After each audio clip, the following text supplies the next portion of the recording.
بسم اللہ الرحمن الرحیم نحمدہ ونصلی علی رسولہ الکریم اما بعد فاعوذ باللہ من الشیطان الرجیم بسم اللہ الرحمن الرحیم والعصر ان الانسان لفی خسر الا الذین آمنوا وعملوا الصالحات وتواصوا بالحق وتواصوا بالصبر وقال النبی صلی اللہ علیہ وسلم ان اللہ لا ينظر الى صورکم واموالکم وَلَكِنْ يَنْظُرُ إِلَىٰ قُلُوبِكُمْ وَأَعْمَالِكُمْ صدق اللہ العظیم۔ میرے محترم بھائیوں، اللہ تعالیٰ نے ہمیں دنیا میں ہمیشہ رہنے کے لیے نہیں بھیجا، چاہے امیر ہے، غریب ہے، بزنس مین ہے، تاجر ہے، فقیر ہے، ڈیفینس میں رہنے والا ہے یا ایک جھوپڑے میں رہنے والا ہے، گاڑی کے اوپر سفر کرنے والا ہے یا موٹر سائیکل کے اوپر سفر کرنے والا ہے، وزیر اعظم کے عہدے پر ہے یا صدر کے عہدے پر ہے یا پولیس کے عہدے پر ہے یا مشرق میں رہنے والا ہے یا مغرب میں رہنے والا ہے یا شمال میں رہنے والا ہے یا جنوب میں رہنے والا ہے، سب کو جانا ہے۔ ہم دنیا میں عارضی آئے ہیں، اور حدیث پاک میں آتا ہے کہ انسان دنیا میں بعد میں آتا ہے، اس کے جانے کا وقت پہلے لکھا جاتا ہے۔ اگر کوئی بندہ اس کا 24 گھنٹے وقت لکھا ہے دنیا میں آنے سے پہلے، تو وہ ایک دن آ کر واپس چلا جائے گا۔ اس درمیان کے وقت میں اللہ تعالیٰ ہم سے ایک مطالبہ چاہتے ہیں، اس درمیان کی زندگی میں اللہ ہم سے ایک مطالبہ کرتے ہیں۔ اور دیکھیں، دو باتیں تو سارے مانتے ہیں کہ دنیا میں اپنی مرضی سے کوئی نہیں آیا، کوئی کالا گورا اپنی کوئی مرضی نہیں، کوئی امریکہ میں پیدا ہوا، کوئی انڈیا میں پیدا ہوا، کوئی ساؤتھ افریقہ میں پیدا ہوا، کوئی پاکستان میں پیدا ہوا، اپنی کوئی مرضی نہیں، کوئی امیر کے گھر پیدا ہوا، کوئی غریب کے گھر پیدا ہوا، کوئی مرضی نہیں، کوئی دیہات میں پیدا ہوا، کوئی شہر میں پیدا ہوا، کوئی مرضی نہیں۔ یہ تو سارے مانتے ہیں کہ اپنی مرضی سے دنیا میں کوئی نہیں آیا، اور یہ بھی مانتے ہیں کہ اپنی مرضی سے دنیا سے کوئی بھی نہیں جائے گا جب اللہ تعالیٰ کا بلاوا آئے گا۔ اگر اللہ تعالیٰ کی طرف سے فیصلہ ہے اس کی روح قبض کرنے کا، تو چاہے یہ 1 سال کا ہو یا 10 سال کا ہو یا 15 سال کا ہو یا 40 سال کا ہو یا 45 سال کا ہو یا 50 سال کا ہو یا 70-80 سال کا ہو یا 90 سال کا یا 100 سال کا، چاہے یہ امیر ہے یا غریب ہے، چاہے یہ مالدار ہے یا فقیر ہے، چاہے یہ تاجر ہے یا نوکری کرنے والا ہے، چاہے یہ ضلع کا مالک ہے یا ملک کا وزیر اعظم ہے، چاہے امریکہ میں رہتا ہے چاہے یہ پاکستان میں رہتا ہے،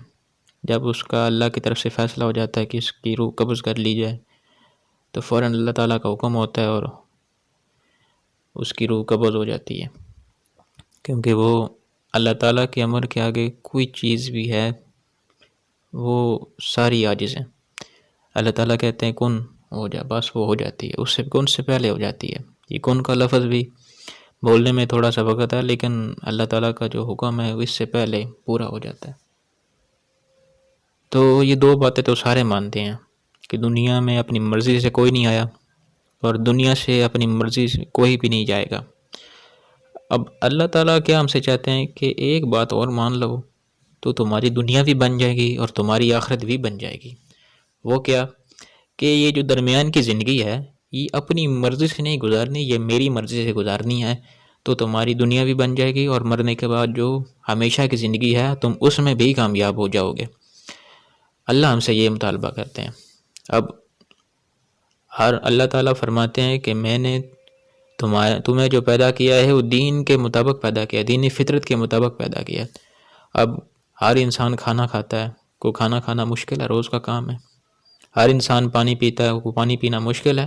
سارے پانی پیتے ہیں۔ اور ہر انسان کی ضرورت ہے نیند، سونا ہے، سارے سوتے ہیں، کو مشکل ہے، کسی کو کہنا تو نہیں پڑتا کہ آپ سو جائیں، کوئی کھانا کھلانے کے لیے کوئی بندہ تو نہیں آتا، کوئی پانی پلانے کے لیے خود بندہ کر لیتا ہے۔ تو اللہ تعالیٰ کے جو حکم ہیں وہ ہمارے لیے بھی بہت آسان ہیں، اگر ان کو ہم پورا کرنے کی کوشش کریں اور ان کے اوپر چلیں تو اللہ تعالیٰ کہتے ہیں کہ جب تم میری نعمتوں کا شکر ادا کرو گے تو میں تم اس نعمت میں برکت دوں گا اور اس نعمت کو بڑھا دوں گا۔ یعنی کہ تم اللہ تعالیٰ کا شکر ادا کرو گے تو اللہ تعالیٰ تمہاری نعمتوں کو بڑھا دیں گے. اللہ تمہیں عزت بھی دیں گے، اللہ تمہیں خوشیاں بھی دیں گے، اللہ تمہیں باغات دیں گے، اللہ تمہیں مال دیں گے، اللہ تمہیں اولاد دیں گے، اللہ تمہیں دنیا میں بھی عزت کے ساتھ رکھیں گے. اور اللہ تعالیٰ مرنے کے بعد جو ہمیشہ کی زندگی ہے، جیسے اللہ ہمیشہ ہوگا، اللہ ایسی ہمیشہ کی زندگی دیں گے. تو آج دنیا کے اندر جو بھی اللہ تعالیٰ کے حکم کو پورا کرے گا اور پیارے نبی صلی اللہ علیہ وآلہ وسلم کے طریقے کے مطابق زندگی گزارے گا تو اللہ تعالیٰ کا وعدہ ہے، اللہ تعالیٰ سب سے پہلے اس کو عزت دیں گے اور اللہ تعالیٰ اس کو سکون دیں گے. سکون کی جو بات ہے، سکون ہر انسان زندگی کے اندر سکون کے پیچھے دوڑ لگا رہا ہے، کامیابی کے پیچھے دوڑ لگا رہا ہے. کامیابی جب ملے گی،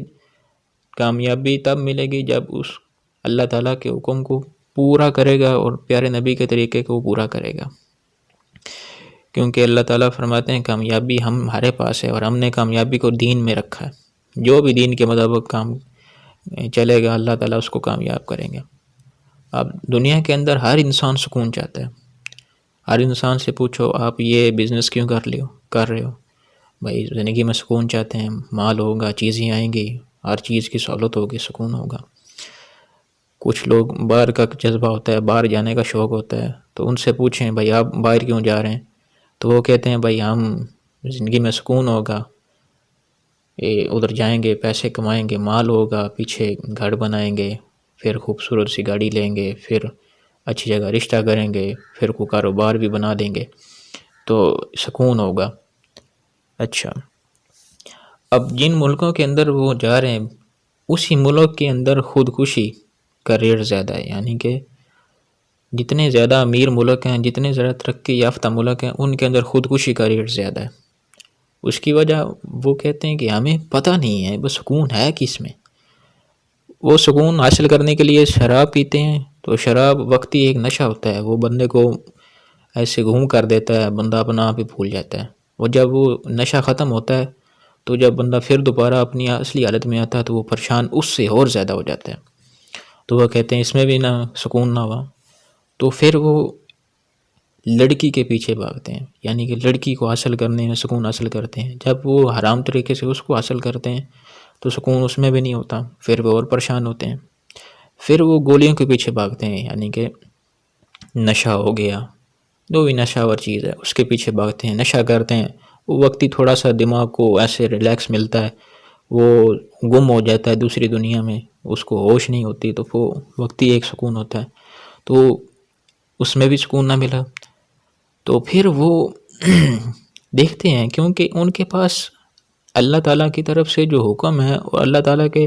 نبی کا جو طریقہ ہے وہ ان کے سامنے نہیں ہے، اور وہ اسی وجہ سے تو پریشان ہیں. ہم چاہتے ہیں کہ ہم پیسہ کما لیں گے اور اس پیسے سے ہم چیزیں خریدیں گے اور چیزوں سے زندگی بن جائے گی تو سکون آ جائے گا. اور وہ جو آلریڈی جن کے ملکوں میں ہم کام کرنے کے لیے جاتے ہیں، وہ آلریڈی سکون کی تلاش میں پتہ نہیں سب کچھ انہوں نے لگا دیا، لیکن سکون نہیں ملا.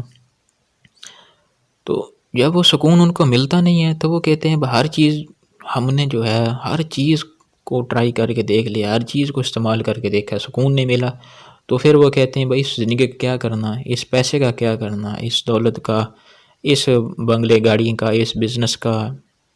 ان چیزوں کا کیا کرنا؟ جب ان میں سکون ہی نہیں ہے تو ہم سکون سے جب رہ نہیں سکتے تو اس زندگی کا کیا کرنا ہے؟ تو وہ زندگی کو کیا کرنے کے لیے ادھر سوسائڈ خانے بنے ہوئے ہیں. خودکشی ان ملکوں میں خودکشی کرنے کی بھی حکومت کی طرف سے اجازت ہے کہ اگر آپ خودکشی کرنا چاہتے ہیں آپ درخواست جمع کرائیں اور اتنے ڈالر آپ دیں حکومت کے خزانے میں جمع کرائیں درخواست کے ساتھ، تو آپ کو ایک ٹائم دیا جائے گا، آپ اسی ٹائم کے مطابق آ جائیں اور آپ کو سوسائڈ خانے میں مطلب پسٹل سے مار دیں گے یا زمین اور یعنی کہ چھت کے اوپر سے گرا کر مار دیں گے، جو بھی ان کا ہوتا ہے تو وہ کر دیں گے. تو وہ یہ معاملہ سارا ہوتا ہے. اب یہ دیکھیں کہ ان کے اندر یہ سکون اس لیے نہیں ہے کیونکہ انہوں نے اللہ تعالیٰ کو نہیں پہچانا. اب اللہ تعالیٰ کہتے ہیں کہ سکون جو ہے وہ تو میری یاد میں ہے. اللہ تعالیٰ فرماتے ہیں اعلیٰ کا جو لفظ ہے نا، یہ بندے کو متوجہ کرنے کے لیے بولا گیا، یعنی کہ غور سے سنو، سارے کام چھوڑ دو، 2 منٹ کے لیے اپنی کام کو چھوڑ دو، جو بھی تم کام کر رہے ہو، حکومت کر رہے ہو، زراعت کر رہے ہو، تجارت کر رہے ہو، جو بھی دنیا کا کام کر رہے ہو، 2 منٹ کے لیے کھڑے ہو جاؤ اور میری بات کو سنو۔ کیا اللہ اعلیٰ بذکر اللہ تطمئن القلوب، دلوں کا جو سکون ہے وہ میری یاد میں ہے۔ یہ لفظ ہے کہ غور سے سنو، صرف دلوں کا سکون ملے گا تو وہ میری یاد میں ملے گا، میرے علاوہ سکون ہے ہی نہیں۔ اب وہ ان کو اس چیز کا نہیں پتا، اسی وجہ سے وہ بیچارے پیسے کے ہوتے ہوئے پریشان ہیں۔ ہماری پریشانی یہ ہے کہ ہم پیسہ ہمارے پاس نہیں، ان کی پریشانی کہ یہ ہے کہ ہمارے پاس سب کچھ ہے، سکون کوئی نہیں۔ تو سکون اللہ اس کو دیں گے جب وہ جو انسان اللہ کے حکموں کو پورا کرے گا، اللہ تعالیٰ کے آگے جھک جائے گا، پیارے نبی کے طریقے کے مطابق زندگی گزارے گا، اللہ اس کو پہلے تو عزت دیں گے، دوسرے نمبر پہ اللہ تعالیٰ اس کو سکون دیں گے، بے سکون، یعنی کہ سکون کے ساتھ زندگی گزارے گا، پریشانی والی بات نہیں ہوگی۔ کوئی بھی اللہ تعالیٰ کی طرف سے حالات آتے ہیں، ہر وقت اللہ تعالیٰ کے طرف، ہر انسان جو ہے وہ آزمائش میں ہے، اللہ تعالیٰ کی طرف سے اللہ تعالیٰ آزما رہے ہیں اس کو۔ تو جو بھی پریشانی آتی ہے، مسلمان جب اللہ سے تعلق اس کا ہوتا ہے تو جتنی بھی بڑی پریشانی آئے وہ اللہ کی طرف سے رجوع کرتا ہے تو اتنا اس کو اور سکون ملتا ہے، کیونکہ سکون اللہ تعالیٰ اس کو دیتے ہیں، اس کو اللہ حوصلہ دیتے ہیں۔ کافر کے سامنے یہ چیز نہیں ہے، جب اس کے سامنے کوئی پریشانی آتی ہے وہ دیکھتا ہے اگر دنیا میں پریشانی میری حل نہیں ہو رہی تو وہ کہتا ہے اس پریشانی سے میں تو زندہ نہیں رہ سکتا، وہ اپنے آپ کو خود مار لیتا ہے۔ اب دیکھیں کہ یعقوب علیہ السلام اللہ کے نبی ہیں اور حضرت یوسف علیہ السلام بھی اللہ کے نبی ہیں۔ اب یعقوب علیہ السلام سے حضرت یوسف علیہ السلام کو کیسے جدا کیا گیا اور ان کے درمیان 40 سال کا فاصلہ بن گیا، یعنی 40 سال حضرت یعقوب علیہ السلام اور حضرت یوسف علیہ السلام دوریاں رہی ان کے درمیان۔ اب پہلے بھائیوں نے کیا کیا، یوسف علیہ السلام کو دیکھیں اللہ تعالیٰ دینا کیا چاہتے ہیں، کیونکہ اللہ تعالیٰ اس واقعہ سے انسان کے اندر یقین بنانا چاہتے ہیں کہ جو بھی اللہ تعالیٰ کی طرف سے حالات آتے ہیں، مسلمان اگر اس میں اللہ کی طرف رجوع کرے گا، اللہ کے سامنے اپنے حالات کو پیش کرے گا، یا اللہ میرے بس میں کچھ نہیں، یا اللہ تو رحم فرما، تیرے ہاتھ میں ہے، یا اللہ میرے حق میں بہتر فیصلہ فرما۔ اب دیکھیں کہ پہلے بھائیوں نے ان کو والد صاحب سے مطلب یعنی کہ ایسے دھوکے سے جدا کر کے پھر آگے ان کو کنویں کے اندر پھینکا، کنویں سے جب وہ نکلے ایک قافلہ گزرا تو انہوں نے پھر قافلے کو بیچ دیا، وہاں سے بازار میں آئے، بازار سے ایک بادشاہ نے خریدا، بادشاہ کے محل میں گئے اور وہاں پرورش پائی، جب جوانی کے عروج پر پہنچے تو اللہ تعالیٰ نے ان کو اتنی خوبصورتی اور اتنی صلاحیت عطا فرمائی کہ وہ جو ان کی بیگم تھی بادشاہ کی وہ فتنے میں پڑ گئی۔ تو جب وہ فتنے میں پڑی تو وہ اس سے اپنے آپ کو بچانے کے لیے اللہ سے مانگتے رہے، اللہ تعالیٰ نے ان کی مدد فرمائی کہ وہ بند دروازوں میں سے اللہ تعالیٰ نے ان کی حفاظت فرمائی اور پاک دامنی کے ساتھ اللہ نے ان کو زندہ رکھا۔ تو وہاں سے پھر وہ تہمت لگ گئی اور وہاں سے پھر وہ جیل میں چلے گئے۔ اب جیل میں اتنا کو یہ دیکھیں کہ ایک نبی تو پاک ہوتا ہے نا گناہوں سے، ہر نبی جو ہے وہ گناہوں سے پاک ہوتا ہے۔ اب وہ اللہ تعالیٰ، اب ہمارے جیسا کوئی کمزور ایمان والا ہوتا کہتے ہیں یہ تو کچھ ہو گیا، یہ ساری اللہ تعالیٰ نے اللہ معاف فرمائے، لوگ ایسے کہتے ہیں یہ اللہ کو میں ہی ملا تھا، میرے اوپر سارے ظلم اور میرے اوپر ہی جناب یہ سارا کچھ ہونا تھا، پتہ نہیں میں کون سے گناہوں میں پکڑا گیا ہوں۔ اب وہ دیکھیں کہ جب جیل میں گئے تو جیل میں وہ مطلب بادشاہ کی طرف سے ایک پیغام آیا، تو بادشاہ نے کہا جی ہم نے یہ خواب دیکھا، تو یوسف علیہ السلام نے اس کی خواب کی تعبیر بتائی۔ تعبیر بتانے کے بعد پھر وہ خواب جب بادشاہ کو جا کے سنایا تو وہ بڑا خوش ہو گیا، تعبیر اچھی تھی۔ تو بادشاہ جانے سے پہلے وہ جو بندہ آیا تھا نا، یوسف علیہ السلام نے اس کو کہا کہ میرا جا کے بادشاہ کے سامنے تذکرہ کرنا کہ میری رہائی ہو جائے، تو وہ رہائی کی بات بتانا بھول گیا اور خواب جا کے بتا دیا، وہ یوسف علیہ السلام اور پھر لیٹ ہو گیا۔ خیر اللہ تعالیٰ نے جب ان کو نکالا جیل سے اور دیکھیں کہ اللہ تعالیٰ نے مصر کا بادشاہ بنایا، مصر کا تخت عطا فرمایا۔ اب جو بھائی تھے وہ ہر موقع کے اوپر ان کو کوئی تکلیف نہیں پہنچی، لیکن وہ دیکھے کہاں کھڑے تھے، اور یوسف علیہ السلام جو ہر موقع کے اوپر ان کے اوپر ظلم و ستم کے پہاڑ توڑے گئے بھائیوں کی طرف سے اور والد سے جدا کیا گیا، تو دیکھیں قربانی پہ قربانی، قربانی پہ قربانی اللہ تعالیٰ نے ان کو وہ عطا فرمایا جو ایک عام انسان کو نہیں ملا، ان کے بھائیوں کو نہیں ملا۔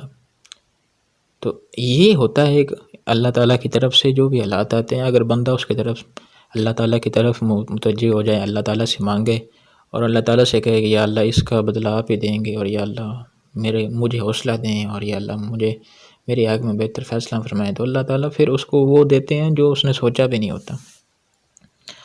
اب یہ انسان سے آج اللہ تعالیٰ مطالبہ کرتے ہیں، اب کیونکہ ہمارے یہاں دلوں میں اللہ تعالیٰ کی عظمت کم ہے اور اللہ کے نبی کی عظمت کم ہے، تو اسی لیے وہ پیسے کے سنا ہے، اور پیسے کو ہی بولا، پیسے کو ہی دیکھا ہے، اور ہر طرف بازاروں میں پیسے کا تذکرہ ہو رہا ہے، تو اسی کے پیچھے ہم بھی پھر وہ جب جتنی چیزوں کو انسان سوچتا ہے اس چیز کا زیادہ تذکرہ جب جس چیز کا زیادہ تذکرہ انسان کے سامنے ہوتا ہے اس کی محبت دل میں آ جاتی ہے، کیونکہ آج اللہ کے تذکرے نہیں ہو رہے نا زبانوں پہ، دلوں میں پھر اللہ کی محبت نہیں آ رہی۔ تو بازار میں مال کا تذکرہ ہو رہا ہے، گھر میں بھی مال کا تذکرہ ہو رہا ہے، جہاں بیٹھتے ہیں وہاں مال کا تذکرہ، تو اس کی محبت دل میں آئی ہے، اس کے لیے باہر کے ملک جانا کوئی پریشانی نہیں، اس کے لیے سال 10 سال 20 سال ساری زندگیاں لگانا بھی کوئی مشکل نہیں ہے۔ لیکن اتنا بڑا اللہ کا حکم ہے نماز کا، اس کے لیے بندے کے پاس نکالنے کے لیے وقت ہی کو نہیں ہے۔ کیوں؟ دل کے اندر مال گھسا ہوا ہے، دنیا گھسی ہوئی ہے، اس کی عظمت بیٹھی ہوئی ہے، تو اس کے لیے تو سالوں سال باہر کے ملک بھی بیوی بچوں سے دور رہنا آسان ہے، تو لیکن دنیا کے لیے اتنا ہے کیونکہ اندر دنیا بسی ہوئی ہے۔ اب اللہ کے لیے اتنا کیوں نہیں؟ کیونکہ دنیا اندر اللہ تعالیٰ کی عظمت نہیں ہے، بڑائی نہیں ہے۔ ایک نوجوان وہ اس تبلیغ والے اس کے پاس گیا، اس کے پیار محبت سے اس کی منت کی، اس کو دعوت دی، وہ متاثر ہو گیا اور اس نے کہا کہ میں گھر والوں سے جا کے بات کرتا ہوں۔ بیوی سے جا کے بات کی تو اس نے کہا کہ آپ اگر جماعت میں جائیں گے تو میں طلاق لے لوں گی۔ تو والدہ سے بات کی تو والدہ نے کہا بیٹا تیرے سے ہمارا کون ہے، اگر تو چلا جائے گا تو ہم تو بھوکے مر جائیں گے۔ والد سے بات کی، وہ بھی یہی کہے کہ بیٹا اتنا پال پوس کے تجھے بڑا بنایا ہے، تیرے اوپر خرچہ کیا ہے، اب تو جائے گا جماعت میں تو ہمیں کون کھلائے گا؟ تو وہ بیچارہ پریشان ہو گیا، اس نے کہا کہ یار میں نے جماعت میں بھی جانا ہے، اب ان کو کیسے میں سمجھاؤں؟ تو اس نے ایک بات سوچی، اس نے ایک ایسے پیپر سا لیا، اس کے اوپر نا ایسے تھوڑا سا مطلب خود ہی لکھ کے نا، اور کہا کہ یہ بیوی سے پہلے بیوی کے پاس گیا اور کہا کہ یہ مجھے باہر کا ویزا مل رہا ہے، تو یہ 10 سال کے لیے ہے ویزا، اور مجھے 10 سال جانا پڑے گا، یہ اتنی لاکھ تنخواہ ہے، اور یہ بھی مطلب اس کمپنی کی سہولت ہے، اور یہ بھی بڑا مطلب نا فائدے کا ویزا ہے، تو تم کیا کہتی؟ تو بیوی نے کہا جی میں آپ کے لیے 10 سال انتظار کر لوں گی، آؤ جائیں پیچھے، انشاءاللہ کوئی نہیں، اللہ ہمارا ساتھ ہے، اللہ ہمارے ساتھ ہے، ہم اللہ کے والے ہیں۔ اچھا جو ماں کہہ رہی تھی کہ بیٹا تیرے بغیر بھوکے مر جائیں گے، تو جب ماں سے بات کی تو ماں نے کہا جی بیٹا کوئی مسئلہ نہیں، آپ جاؤ، ہمارا اللہ وارث ہے، ہم تو اللہ تعالیٰ ہمیں کھلائے گا، کوئی نہیں مسئلہ، تو جا بیٹا تو جا۔ والد سے بات کی، وہ بھی یہی کہے کہ آپ جائیں، اللہ تعالیٰ ہمارا وارث ہے۔ تو اس نے کہا اگر میں جماعت میں جاؤں، دین سیکھنے کے لیے جاؤں، اپنی آخرت بنانے کے لیے جاؤں، اپنے اللہ کو راضی کروں، جس اللہ نے مجھے سب کچھ دیا ہے، اس کے لیے آپ مر جاتے ہیں، کہتے ہیں کہ تیرے سوا ہمارا کون نہیں، اور میں دنیا کمانے کے لیے 10 سال باہر جاؤں، تو اس کے پیچھے آپ کہتے ہو کہ ہمارا سب کچھ بیٹا اللہ ہی ہے، ہم اللہ میں کھلائے گا، کون نہیں، اللہ ہمارا ساتھ ہے۔ اس نے کہا جی یہ آپ نہ رکھو، میں جماعت میں جا رہا ہوں اور میں جماعت میں وقت لگا کے آؤں گا، تو اس کے بعد اگر آپ کا اللہ پہ یقین ہے تو اللہ آپ کو کھلائے گا، اگر یقین نہیں تو مجھے کوئی پرواہ نہیں۔ تو یہ آج ہمارا یقین بنا ہوا، کیونکہ دلوں میں اللہ کا تذکرہ ہوتا نہیں ہے، دلوں میں اللہ کی محبت آئی نہیں ہے، اللہ کے رسول کی محبت آئی نہیں ہے۔ یہ جو یہ بڑے بڑے آج آپ دیکھ رہے ہیں نا، مطلب دین کی طرف لوگ، بڑے امیر لوگ جو ہیں دین کی طرف راغب ہوئی ہیں، یہ جنید جمشید کو دیکھ لیں، سعید انور کو دیکھ لیں، انضمام الحق کو دیکھ لیں، محمد یوسف بھائی کو دیکھ لیں، اور ماشاءاللہ بڑی مشہور شخصیات ہیں، ان کو دیکھ لیں۔ سعید انور نے اپنے منہ سے زبانی سنایا کہ میں مطلب نا ایک شروع سے شوق تھا کہ دنیا مل جائے، دولت مل جائے، شہرت مل جائے اور عزت مل جائے، تو اللہ تعالیٰ نے 22 سال کی عمر میں یہ سب کچھ مجھے دے دیا، اور میرے پاس دولت بھی تھی، میرے پاس شہرت بھی تھی، میرے پاس پیسہ بھی تھا، تو یہ سب کچھ اللہ نے دے دیا، لیکن میرے اندر سکون نہیں تھا، پریشان تھا میں۔ اور میں نے ایک دن اپنی بیٹی سے کہا کہ بیٹی میں جو ہے اپنا آئی کرکٹ کھیلنے جا رہا ہوں میچ میں، تو دعا کر کے میں سو کر جاؤں، اگر میں نے سو نہ کیا پتہ نہیں ٹیم والے نکال لیں۔ تو بیٹی نے دعا کی کہ اللہ آپ کو سو کرائے۔ تو جب کہتا ہے کہ میں میچ کھیل کے آیا تو وہ اس میچ میں نے سو کر دیا اللہ کے فضل سے، تو میں جیت گیا، میں بڑا خوش کیا آج میں، میری مطلب یعنی کہ اور زیادہ پرفارمنس اچھی ہوگی۔ تو گھر میں واپس آیا، تو جب گھر میں واپس آیا تو وہ بچی میری بہت سخت بیمار ہو گئی تھی، ایک ہی بچی تھی اس وقت۔ وہ پھر جب اس کو لے کر میں ہاسپٹل کی طرف جانے کے لیے نکلا تو وہ اس قدر رش میں پھنس گیا کہ وہ بچی ہاسپٹل کے جانے سے پہلے ہی دم توڑ کے راستے میں۔ اب جب دم توڑا، میری بیوی میرے ساتھ، اس نے ایک دم چیخ ماری ہوئی، کہا کہ بچی یہ اس کے سانس نہیں آ رہا، سانس میرا خیال یہ مر گئی ہے۔ تو میں نے کہا نہیں یہ نہیں مر سکتی ہے۔ اور سید انور کہتا ہے جب اس نے یہ بات سنائی تو رو پڑا، کہہ رہا ہے کہ میں اس وقت میں گاڑیوں کے درمیان یعنی کہ رش میں پھنسا ہوا تھا، نہ میں ادھر جا سکتا تھا نہ میں ادھر جا سکتا تھا۔ اس وقت میرے دل میں آیا کہ یہ جو میری زندگی کے اوپر قبضہ ہے نا، یہ ایک پیچھے ایک طاقت ہے، اس کا قبضہ ہے، جو وہ چاہتا ہے وہ ہوتا ہے، جو میں چاہتا ہوں وہ نہیں ہو سکتا۔ اس نے کہا کہ میرے پاس پیسہ بھی تھا، میرے پاس شہرت بھی تھی، ہر چیز میرے پاس تھی، لیکن میں اپنی بیٹی کو موت سے نہیں بچا سکا۔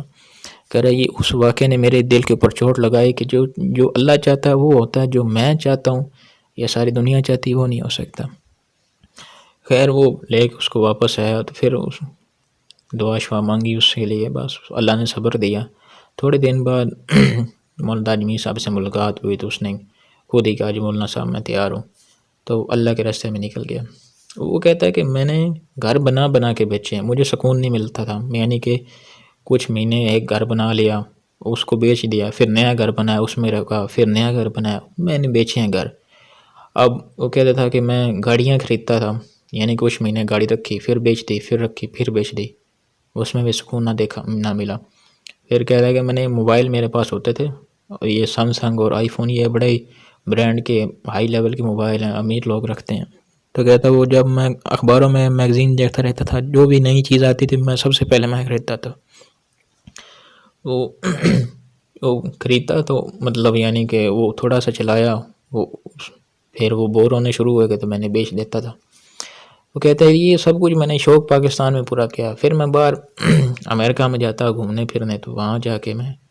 مطلب یہاں تو گاڑیاں ملتی نہیں کرائے پہ نا اچھی، وہاں سے اچھی گاڑیاں ملتی کرائے پہ، وہاں میں نے چلا کے دیکھا،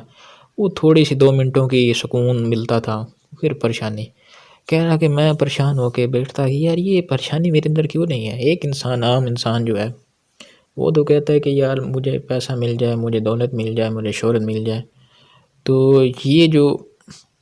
وہ خواب دیکھ رہا ہے لیکن اس کے پاس حاصل نہیں ہے، وہ اس لیے دوڑ لگا رہا ہے، اور وہ کہتا ہے کہ جب مجھے ملے گی مجھے سکون آ جائے گا، لیکن میرے پاس تو یہ سب کچھ ہے، مجھے سکون کی نہیں مل رہا۔ تو کہتا ہے جب میں اللہ کے راستے میں نکلا، جماعت میں نکلا، تو پھر مجھے پتہ چلا کہ اصل جو میں سکون تلاش کر رہا تھا وہ تو اللہ تعالیٰ نے دین میں رکھا ہے، وہ کامیابی تو اللہ نے دین میں رکھی ہے، تو میں دنیا میں دیکھ رہا تھا لیکن دنیا میں اللہ نے رکھی نہیں، تو ملے مجھے کہاں سے۔ لیکن وہ کہتے ہیں کہ جب دیر آئے درست آئے، اللہ تعالیٰ جب کسی کو چنتے ہیں اور اللہ تعالیٰ جب کسی سے بھلائی کا ارادہ فرماتے ہیں تو اللہ اس کو دین کی سمجھ عطا فرماتے ہیں۔ تو وہ جب ماشاءاللہ دین کی سمجھ اللہ نے ایسی عطا فرمائی کہ اب وہ سید انور صاحب جدھر کوئی موقع ہوتا ہے ماشاءاللہ، بڑے پاکستان میں تو ہوتا ہی ہے لیکن باہر بھی ماشاءاللہ ان کو انوائٹ کیا جاتا ہے، تو ماشاءاللہ کی بات کرتے ہیں، وہاں کرتے ہیں بات جہاں عام انسان نہیں پہنچ سکتا، یا عام انسان کے بس پہنچنے کی بس کی بات ہی نہیں، تو اللہ تعالیٰ ان سے وہاں کام لے رہا ہے۔ تو دیکھیں بھائیوں، اللہ تعالیٰ نے ہمیں جو بڑا مختصر وقت دیا ہے، اور دیکھیں انسان جو ہے نا اس کے اندر ایک لالچ ہے، اور وہ بہتر سے بہتر چیز کی طرف بھاگتا ہے۔ اب اللہ تعالیٰ فرماتے ہیں کہ اس دنیا کی میرے سامنے کوئی اگر قیمت ہوتی نا، اگر میرے سامنے ایک مچھر کے پر کے برابر قیمت ہوتی نا، اگر ہوتی ہے نہیں ہے، اگر ہوتی تو کافر جو ہے نا جس کو اتنی دنیا میں نے دی ہے، میں اس کو ایک گھوٹ پانی نہ دیتا۔ جب اتنی قیمت اس کے میرے سامنے قیمت ہی نہیں ہے تو اس لیے میں نے دے دیا، میں کہا تم اس دنیا میں جیسی کر لو، جو میرے بندے ہوں گے، جو مجھ سے جن کی محبت ہوگی، جو میری مان کر چلیں گے، ان کے لیے ہمیشہ کی زندگی ان کو میں اپنے خزانے سے دوں گا۔ جیسے دیکھیں نا، دنیا کی مثال ایسی ہے کہ اللہ کے نبی صلی اللہ علیہ وسلم نے فرمایا، آپ جا رہے تھے صحابہ کے ساتھ، تو ایک بکری کا بچہ تو دیکھا، وہ پڑا ہوا تھا کوڑے پہ، تو آپ صلی اللہ علیہ وسلم نے صحابہ سے مخاطب ہو کر فرمایا کہ اس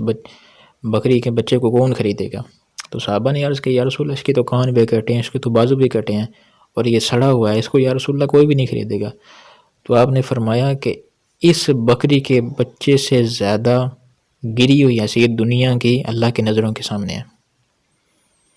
کیا مطلب کہ اس سے بھی گری ہوئی حیثیت اللہ کے نظروں کے سامنے دنیا کی ہے، اس سے بھی گئی گزری دنیا ہے، جو اب تمہارے سامنے اس بچے کی قیمت نہیں ہے، اس سے بھی گئی گزری زیادہ قیمت ہے اس دنیا کی اللہ کے سامنے۔ تو جب دیکھیں نا، ہم کچرا پھینکتے ہیں، اور یہ جو کوڑا ہوتا ہے سارا گھر کی صفائی عورتیں کرتی ہیں، پھر وہ باہر پھینکنے جانا پڑتا ہے،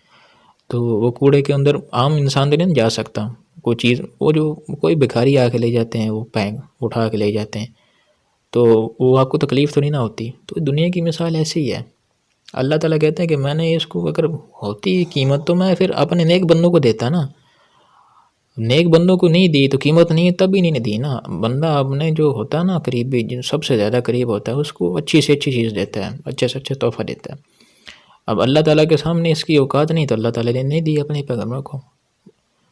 وہ گنے چنے نبی تھے جن کو اللہ تعالیٰ نے بادشاہ دی، دنیا دی، وہ حضرت داؤد علیہ السلام تھے، حضرت سلیمان علیہ السلام تھے،